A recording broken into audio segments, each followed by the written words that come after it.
Aujourd'hui, nous allons parler de la suite de ce que nous avons discuté la dernière fois.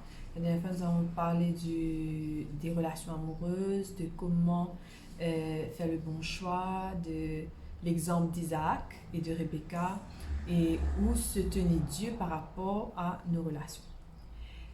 Et là, pour continuer, nous allons parler du mariage. Aujourd'hui, nous allons voir euh, pourquoi c'est important de se marier, quelle différence y a-t-il si on se marie et si on ne le fait pas, et où est la place de Dieu par rapport au mariage et ce qu'on doit attendre du mariage de l'homme et de la femme.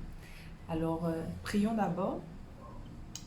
Père éternel, nous te remercions de ce que tu as été avec nous, de ce que tu seras avec nous et de ce que tu nous aideras à comprendre tes paroles et que nous pourrons ainsi être plus sages, plus heureux et plus proches de toi. Te demandons ton bon Saint-Esprit afin qu'il nous éclaire, qu'il nous aide à avancer dans notre relation avec toi, dans notre compréhension de ta parole et de ta volonté. Au nom de Jésus, nous te prions. Amen. Déjà, nous voyons que Dieu a créé Adam et Ève. Dans la Bible, dans la Genèse, nous le voyons. Il a créé un homme et une femme. Ça, c'était l'idéal divin. Et aussi, un homme pour une femme. Pas 10 hommes pour une femme ou 10 femmes pour un homme, mais un homme et une femme. Et au fur et à mesure que nous lisons la Bible, nous voyons que ce plan a été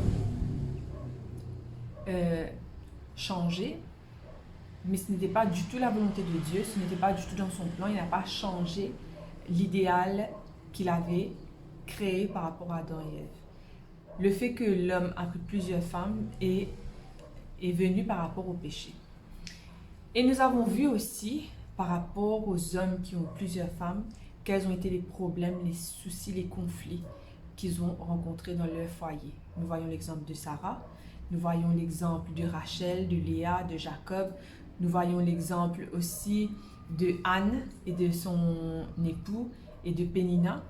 Ce sont des exemples qui nous montrent que lorsque nous nous marions avec plus d'une personne, nous avons une relation avec plus d'une personne, c'est la catastrophe assurée. Ce qui fait que Dieu avait dans l'idéal un homme et une femme. Ça, c'était l'idéal de Dieu. Un mâle, une femelle, pour qu'ils puissent s'aimer et qu'ils puissent procréer.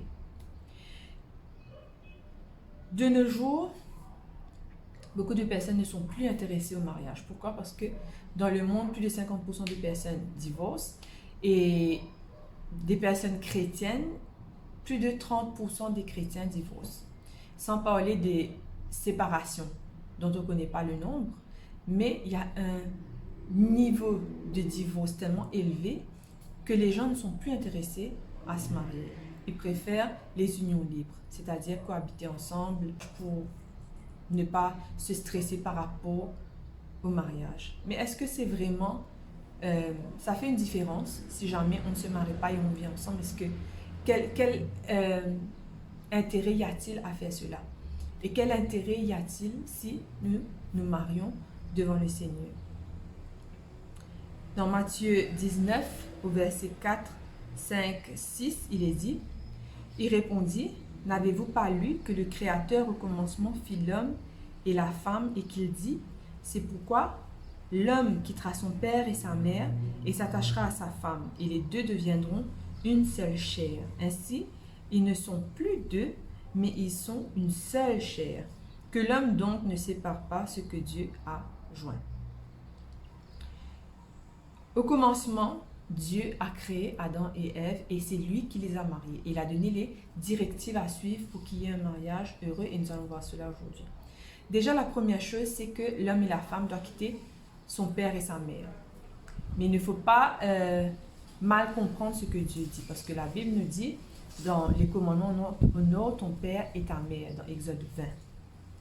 Il ne faut pas quitter ses parents et faire comme s'ils n'existent pas. Mais la parole de Dieu nous fait comprendre que la relation la plus importante quand nous nous marions, c'est la relation maritale. Il ne faut pas qu'il n'y ait rien entre l'homme et la femme. Ça doit être le lien le plus fort. D'ailleurs, Dieu dit dans Ecclésiaste 4 que la corde à 3 fils ne seront pas facilement. Il y a l'homme, la femme et il y a Dieu. Il n'a pas dit la corde à 5 fils. Le papa, la maman, la femme, le mari et Dieu. Encore plus à 7 fils. La maman, le papa, le beau-père et la belle-mère, Dieu et le couple. Mais vraiment que 3 personnes. C'est ça qui doit être la priorité.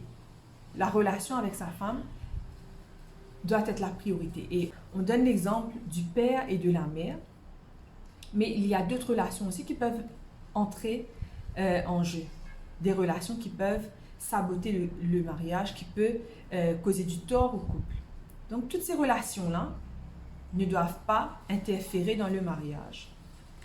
Ils deviendront une seule chair. C'est important de comprendre que quand Dieu dit « ils deviendront une seule chair », cela ne veut pas dire qu'ils vont devenir 2 copies conformes. Cela ne veut pas dire qu'ils doivent avoir les mêmes goûts, ils ne doivent pas forcément aimer les mêmes choses et ne pas avoir de différence du tout.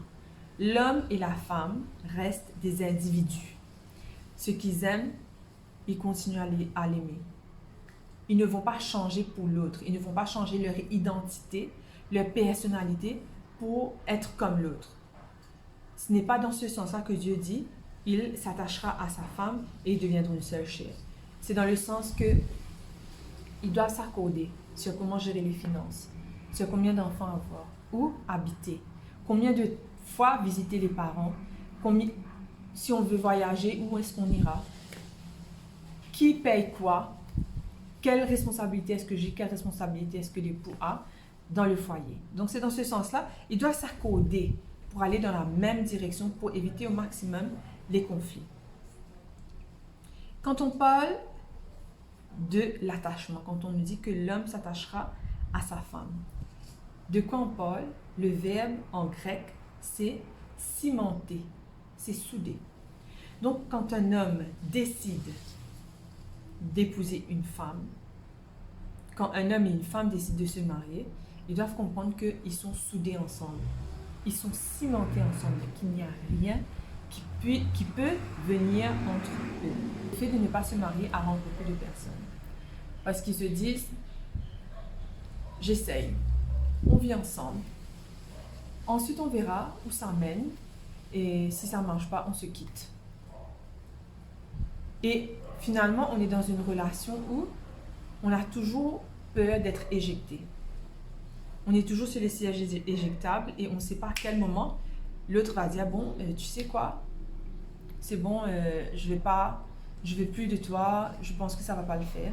Après 5 ans, après 10 ans, après 15 ans de vie commune. Alors, le mariage, c'est pas satisfait ou remboursé. Le mariage, c'est pas on essaye et puis on va voir si ça ne marche pas, on se quitte. C'est une relation où on est soudés, on est cimentés ensemble. Et pour ne pas faire l'erreur de se marier à la mauvaise personne, beaucoup de personnes disent, mais comment je sais que c'est la bonne personne? Et la bonne personne. Et on va essayer pendant 5 ans, 10 ans, et ensuite, ben, tu sais, on se quitte. Au fait, le meilleur moyen de savoir son effet l'un pour l'autre, c'est de prendre le temps de se connaître. Passer du temps ensemble. Et vous allez vraiment connaître une personne quand vous êtes avec cette personne dans son milieu familial. Quand vous voyez cette personne avec ses amis. C'est là que vous saurez qui est vraiment cette personne avec qui je compte faire ma vie. Et par rapport à cette observation qui prend au moins 2 ans, parce que déjà les 3 premiers mois, 6 premiers mois, c'est la poudre aux yeux, on ne voit rien, on est aveuglé. Mais au fur et à mesure, la personne ne pourra pas cacher ses défauts éternellement. Tôt ou tard, on saura vraiment qui est cette personne. Et dans les relations, il ne faut pas cacher qui on est. On ne doit pas être cette personne idéale. On prétend être cette personne parfaite pour l'autre. Et quand on se marie, et finalement, on n'est pas du tout ça. On change complètement et on montre le pire chez nous. Avant même, on doit déjà discuter. Tu sais, j'ai tel trait de caractère, tel trait de caractère, je suis comme ça. Mais pas non plus rester avec ses défauts, essayer de changer, essayer de s'améliorer. Mais il faut discuter, il faut passer du temps ensemble. Et vraiment savoir ce qui nous attend dans l'avenir. Et bien entendu, il faut prier. Dieu sait qui ira le mieux avec nous et qui n'ira pas avec nous. Et au fur et à mesure des années, j'ai compris que la bonne personne, c'est simplement la personne avec qui on décide d'avancer. C'est cette personne qui est avec nous, qui se dit, tu sais, je te connais, je connais tes qualités, je connais tes défauts, et je veux continuer, je veux rester avec toi, je veux, dans le pire, dans tous les problèmes qu'on peut faire face, je veux continuer à marcher, à avancer avec toi. Au fait, la bonne personne, c'est la personne qui veut continuer à se battre, qui continue à rester avec moi malgré les difficultés. Alors ça, c'est la bonne personne. Dieu est à l'origine du mariage. C'est son plan que deux personnes s'aiment. C'est beau quand deux personnes s'aiment. C'est supposé apporter le bonheur, la joie, la bonne humeur. Dieu nous montre de belles relations dans la Bible. Il y a Adam et Ève, comment ils se sont rencontrés, comment ils étaient heureux, comment il a dit plein de choses belles par rapport à elle. Nous avons l'exemple de Ruth et de Boaz, nous avons l'exemple de Esther, nous avons l'histoire de Jacob et de Rachel qui a attendu plus de 7 ans parce qu'il l'aimait vraiment et que ces 7 ans sont passés comme quelques secondes parce qu'il aimait tellement Rachel et voulait tellement être avec elle. Il y a de belles relations, l'histoire de Joseph et de Marie. Joseph aimait Marie. Alors qu'il a entendu, il a su qu'elle était enceinte, il a rompu avec elle en secret. Il ne l'a pas diffamée, il n'a pas parlé d'elle en mal, il ne l'a pas maltraitée, il ne l'a pas dénoncée parce que à cette époque, si jamais une chose pareille se faisait, qu'une personne avait un bébé au mariage, elle était lapidée. Mais il l'a protégée. Et on voit ces histoires, ces belles histoires qui nous donnent des exemples de comment on devrait aimer, de comment l'amour est une belle chose qui vient de Dieu et que Dieu est heureux de voir quand il y a deux personnes sur terre qui décident d'être ensemble, qui décident de se marier, qui décident de faire sa volonté. Lorsque nous nous disons non, je ne vais pas me marier parce que ça comprend trop de risques, parce qu'il y a le divorce, parce qu'il y a la séparation, parce que c'est difficile, quelle différence y a-t-il entre vivre en concubinage et se marier? Quand on se quitte, on a mal. De la même façon. La séparation est dure, quoi qu'il arrive, parce qu'on a quand même été ensemble, en couple. On s'est aimé, on a partagé notre intimité avec l'autre. On a quand même à gérer les enfants. Les enfants vont connaître les mêmes difficultés qu'un enfant, que les enfants qui sont dans un foyer où ils sont mariés. Donc, quand on se dit qu'on ne va pas se marier pour se protéger, c'est pas vrai, parce qu'on vit exactement les mêmes choses. Mais au contraire, on vit dans une relation où on se demande à quel moment est-ce que ça va s'arrêter, à quel moment est-ce que l'autre va décider de me quitter. Donc, c'est continuellement une situation où on n'est pas en sécurité, où on se sent toujours sur le siège éjectable, comme je l'ai dit, et qu'à n'importe quel moment c'est fini, on arrête la relation et on doit recommencer à zéro. C'est très dur. Donc, il n'y a aucune différence quand on se dit « je ne me marie pas, je vis avec mon partenaire ». Il n'y a aucune différence. On souffre de la même façon. Les mêmes raisons qu'on va donner pour ne pas se marier s'appliquent pour le mariage parce qu'on vit les mêmes choses exactement. Dieu nous demande d'aimer quelqu'un qui est de la même foi que nous. C'est très difficile pour une personne qui croit en Dieu d'aimer une personne qui ne croit pas en Dieu. D'ailleurs, la Bible nous dit de boire de l'eau de notre citerne. Dieu dit d'aimer quelqu'un qui est comme nous, qui croit en Dieu, un croyant. La Bible est claire, nous dit ne te mets pas sous un joug étranger. Ce qui veut dire que Dieu ne peut pas être au centre si une seule personne du couple croit en Dieu. Il faut que les deux croient en Dieu pour que Dieu puisse être au centre et que la relation puisse avoir une chance. Que nous dit la Bible dans 1 Corinthiens 7, versets 13, 14 et 15? Et si une femme a un mari non-croyant, qu'il soit d'accord d'habiter avec elle, qu'elle ne divorce pas de son mari. En effet, le mari non-croyant bénéficie de la sainteté de sa femme et la femme non-croyante bénéficie de la sainteté de son mari. Autrement, vos enfants ne seraient pas purs, alors qu'en réalité, ils sont saints. Si le non-croyant veut se séparer, qu'il le fasse. Le frère ou la sœur n'est pas lié dans un tel cas. Dieu nous a appelés à vivre en paix. Dieu a le meilleur pour nous.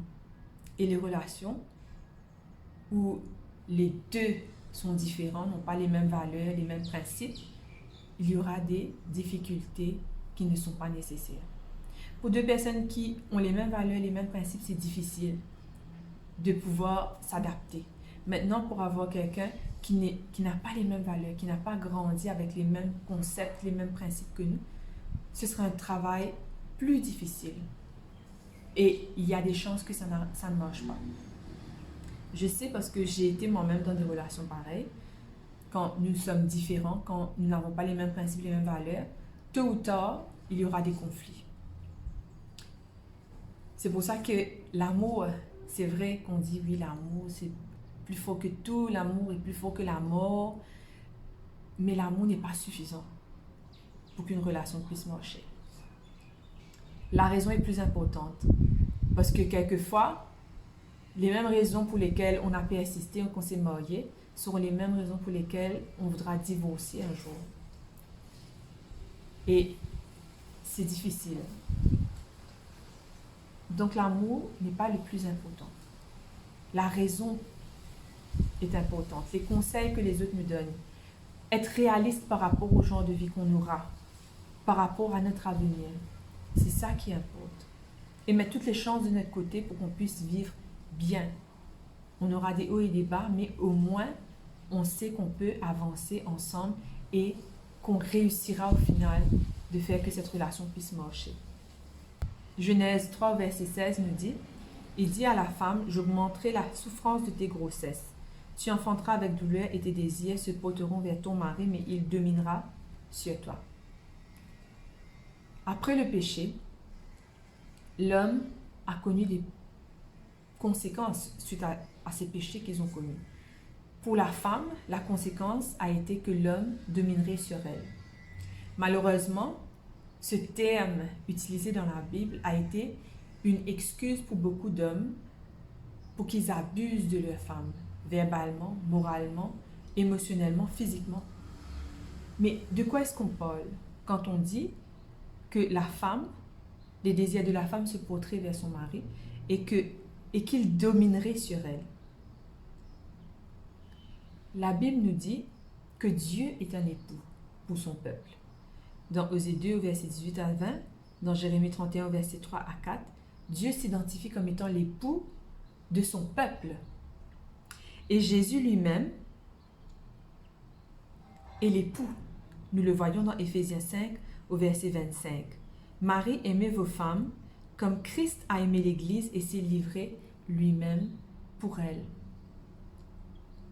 L'homme, il peut aimer sa femme, il peut suivre ce que la Bible dit à sa façon, selon sa compréhension, selon la compréhension du monde. Oh, la domination dans le monde, c'est violent, c'est faire violence, c'est montrer sa supériorité, montrer son pouvoir. Mais d'après la Bible, quand Dieu dit que l'homme dominerait sur la femme, il parle de la même façon que Christ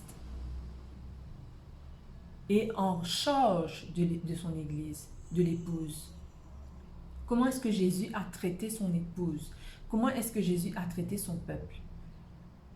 Il a servi, il a pris soin de ses besoins, il a pourvu à sa nourriture, guéri ses maladies, pardonné le pire. Il s'est toujours soucié d'eux, il avait toujours de la compassion pour eux. Il a toujours parlé avec amour, avec tendresse. Même quand il reprenait, c'était avec amour et tendresse parce qu'il voulait que tout le monde soit sauvé. Mais pas qu'une seule personne se perde. Même les cas les plus désespérés, c'était avec exaspération qu'il parlait parce qu'il Il était venu pour sauver ces gens. Alors, les maris, vous devez vous dire, comment est-ce que Jésus aurait traité cette femme que j'ai? Comment est-ce que Jésus aurait traité ces enfants que j'ai? Et c'est de cette façon que nous devons prendre soin de notre épouse. Pas de la façon que le monde décrit l'homme macho, qui a tous les pouvoirs, qui impose, mais comme Jésus, qui servait, qui avait de l'amour, qui avait de la tendresse, de la politesse, de l'affection, qui apportait de la protection à son peuple, qui pourvoyait aux besoins, qui servait, qui se sacrifiait lui-même. D'ailleurs, Jésus s'est sacrifié lui-même pour son peuple, pour son épouse. Il a accepté de mourir sur la croix. Proverbe 19 au verset 22 nous dit, « Ce qui fait le charme d'un homme, c'est sa bonté, et mieux vaut un pauvre qu'un menteur. » Alors c'est la bonté d'un homme qui fait la différence.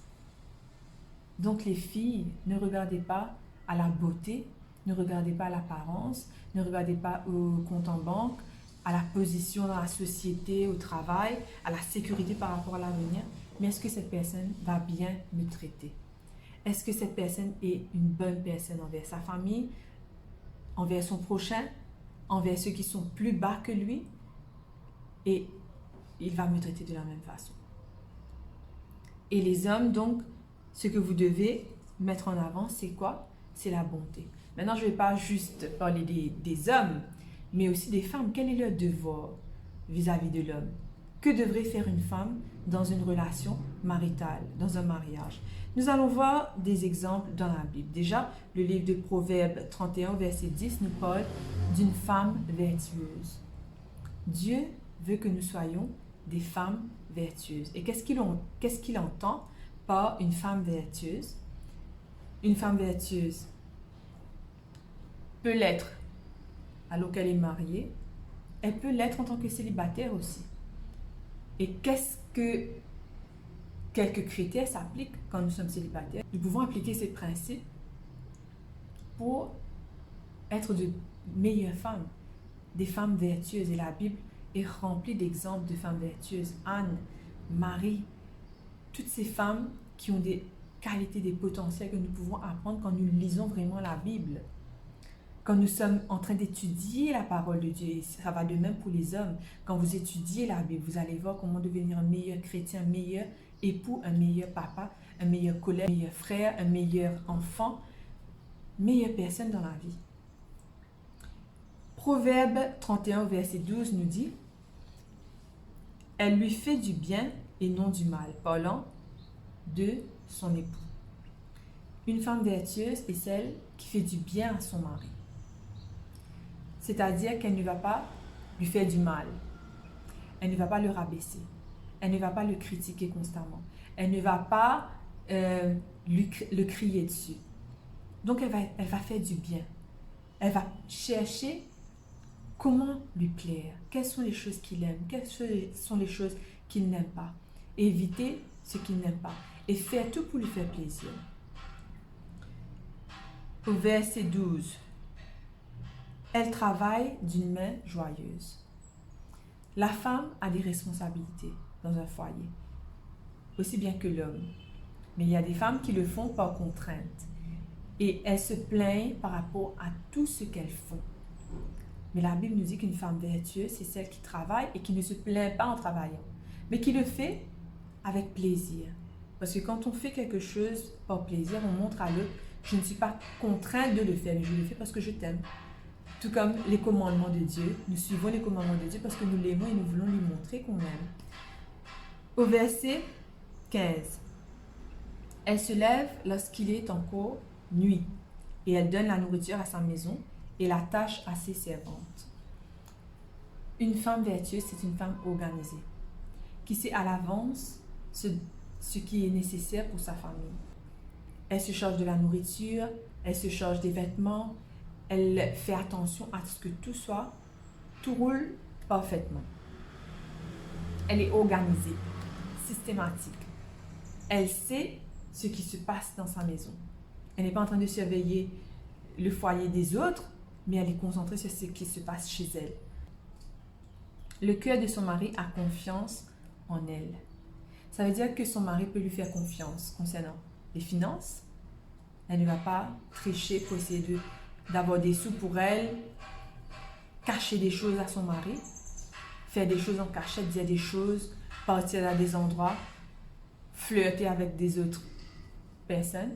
Mais elle est honnête avec son mari. Et son mari a confiance en elle. Elle ne trahit pas la confiance de son mari. Elle est transparente. Au verset 20, elle tend la main au malheureux. Elle tend la main à l'indigent. C'est une femme qui a bon cœur, qui est compatissante, qui ne pense pas à elle uniquement, mais qui pense aux autres qui sont dans le besoin, les enfants, les malheureux, les pauvres. Au verset 21, elle ne craint pas la neige pour sa maison, quand sa maison est vêtue de cramoisis. Ça veut dire quoi? Elle ne craint pas la neige. La neige tombe et surprend des personnes. Et il faut s'organiser, nettoyer, enlever la neige pour pouvoir ouvrir la porte, ainsi de suite, pour les voitures, ainsi de suite. Pour nous montrer que elle est prête. Si jamais il y a des surprises, des soucis où on perd le travail, où on a des difficultés, des tempêtes comme ça qui surviennent, elle est déjà préparée pour cela. Elle ne craint pas ce qui risque d'arriver. Les attaques extérieures, mais aussi bien que les attaques intérieures par rapport à son couple, elle est déjà préparée pour cela. Au verset 23, son mari est considéré aux portes. Ça veut dire qu'elle a de la considération pour son mari. Elle montre à son mari qu'il a de la valeur, qu'il est important, qu'il est aimé, que sa présence est importante. Il est considéré. Elle est revêtue de force et de gloire. Elle se rit de l'avenir. C'est une femme qui n'a pas peur de l'avenir. Pourquoi? Parce qu'elle sait qui est responsable de l'avenir, qui est en charge de l'avenir. Et c'est Dieu lui-même. Elle a vécu des expériences dans le passé où elle a vu Dieu à l'œuvre, où elle a confiance en Dieu. Et peu importe les tempêtes qui peuvent survenir dans sa vie, elle n'a pas peur parce qu'elle sait que Dieu va prendre soin de tout. Elle fait confiance à 100% à Dieu. Au verset 26, elle ouvre la bouche avec sagesse et les instructions aimables sont sur sa langue. Elle fait attention à ce qu'elle dit. Quand elle parle avec de la sagesse. Elle est une femme qui réfléchit avant de parler. Elle fait attention à ce qu'elle dit. Elle dit des choses aimables. Elle ne va pas dire des choses méchantes pour faire mal, pour blesser, pour rappeler le passé, pour reparler de ce qu'il a fait de mal, mais elle parle de choses aimables qui vont lui faire plaisir, pour l'aider dans les difficultés qu'il traverse, non pas ajouter des problèmes à sa vie. Au verset 30, la grâce est trompeuse, la beauté est vaine. La femme qui craint l'Éternel est celle qui sera louée. C'est vrai que pour certains, la beauté est importante. La personne doit nous plaire au moins. Mais ce n'est pas le plus important. Cela ne veut pas dire qu'on doit être complètement négligé, qu'on ne doit pas prendre soin du tout de soi. Mais nous devons prendre soin de nous. Nous devons être propres, nous devons être coquettes. Mais le plus important, c'est de craindre l'Éternel. Le plus important, c'est notre relation avec Dieu, qui soit en premier dans notre vie. Et qu'est-ce que la femme devrait éviter aussi? Dans le livre des Proverbes, au chapitre 21, verset 19, « Mieux vaut habiter dans une terre déserte qu'avec une femme querelleuse et irritable. »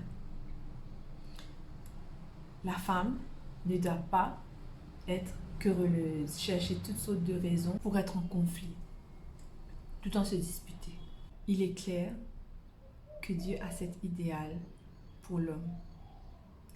Que l'homme puisse avoir un mariage réussi, qu'il puisse construire une relation solide.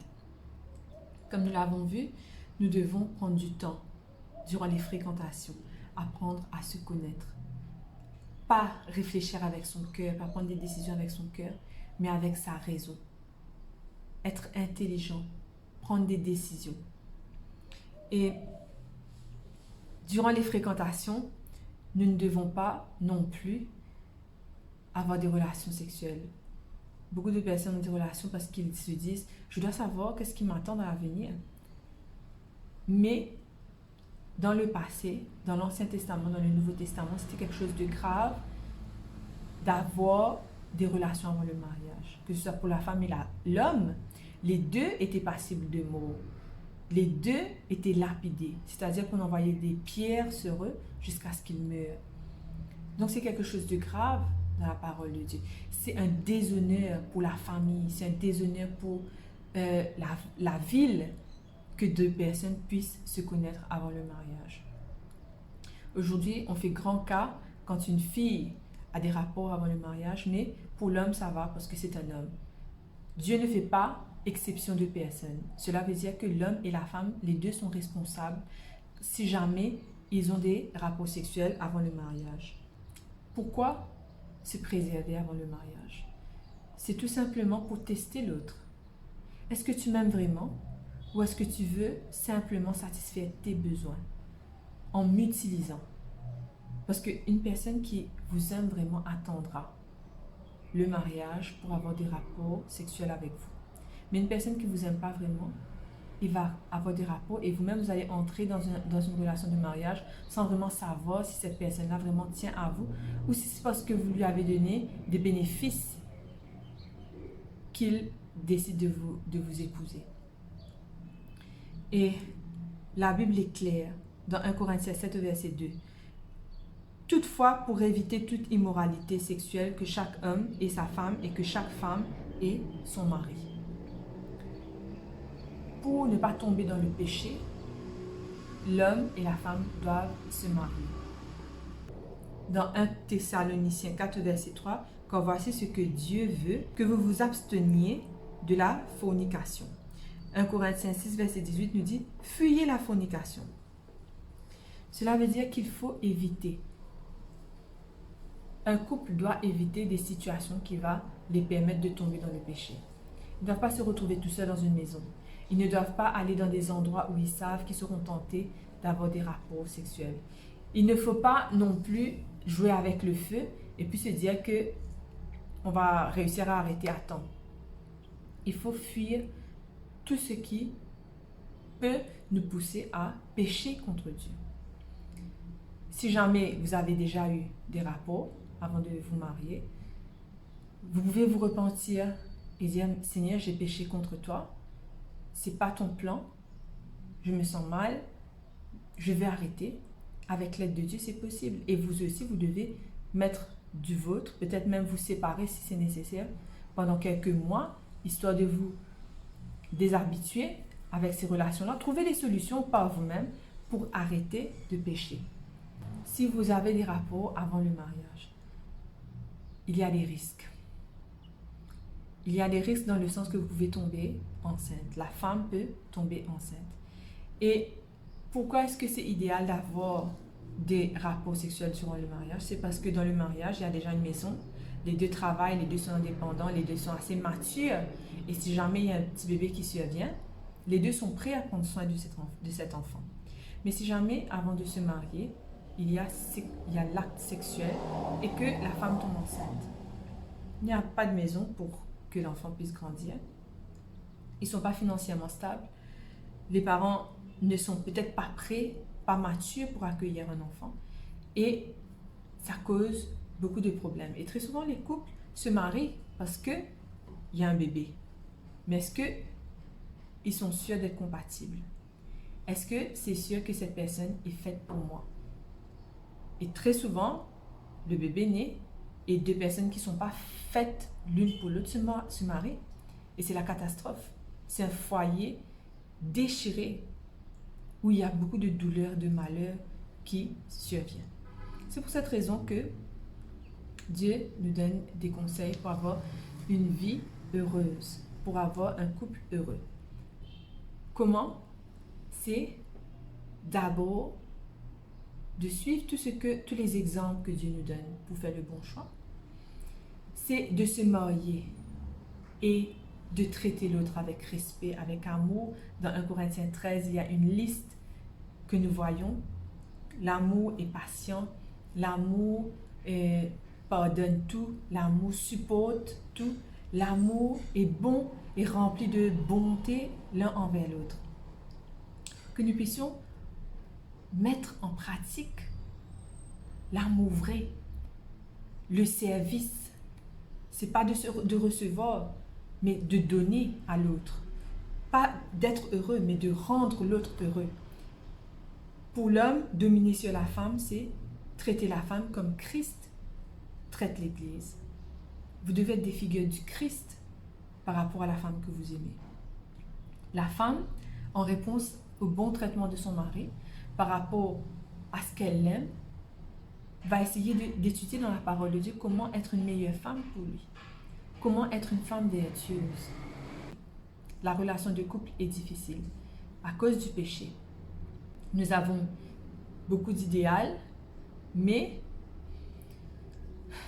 nous avons une vision idéale, mais en pratique, tous les jours, nous luttons contre le moi, contre l'homme pécheur, et nous tombons quelquefois. Mais la Bible nous dit, on tombe 7 fois, mais on se relève toujours. Alors, ce n'est pas une excuse qu'on a été comme ça durant plusieurs années, mais on peut toujours changer, faire des efforts petit à petit, chaque jour, un jour à la fois. Avec le Seigneur, il nous aidera. Dans notre faiblesse, il nous apportera la force dont nous avons besoin. Prions. Père éternel, nous te remercions pour tes grâces, de ce que tu as créé de belles choses, de ce que tu as prévu, qu'il y ait de l'amour, qu'il y ait une relation de confiance, une relation de service, de bonté, une maison où règne le bonheur.